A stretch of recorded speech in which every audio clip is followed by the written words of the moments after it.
The way we calculated the resultant vector by graphically procedure was pretty simple. The only thing we had to do was to measure every the distances between the holes, and then we only measured the last vector that was the resultant vector. Into the angles, we only had to use a protractor to determine in which angle the vector was. Calculating the resultant vector by analytical procedure was quite more difficult. First, we had to draw in a Cartesian plane the vectors in order to identify if they were positive or negative. Then we got the x and the y of all the three vectors in order to sum it and get the x and the y of the vector resultant.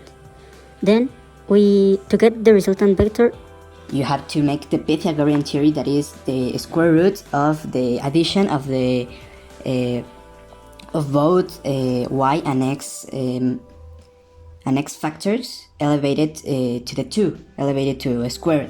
The result will be 57.0865 centimeters in this case, that is the magnitude. Then the inverse tangent of y, that is minus 55.37 divided by 13.87, that is the x factor, will give the angle that is minus 75.93. The design of our mini golf is quite simple. The measurements are from the starting point to the hole 1, it is 120 centimeters with an angle of 0 or 180. From the second hole to the third hole, the angle is of 55 and 110 centimeters. From the second hole to the last hole, it is 200 centimeters with an angle of 10 grades. For the resultant, after measuring and developing the analytical process, we determined that have a measure of 57.087 centimeters and an angle of 75.94 east to south.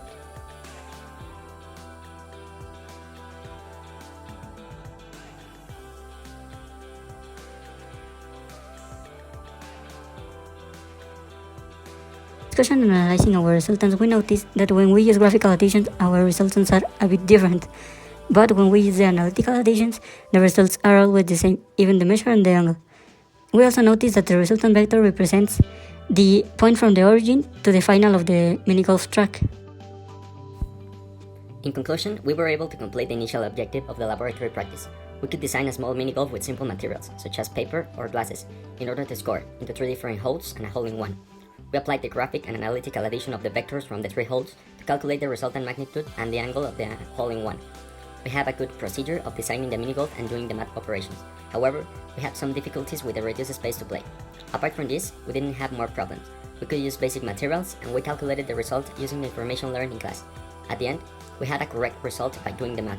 We could have had some tiny mistakes in the measures. However, the variation of these small numbers do not affect significantly in the result.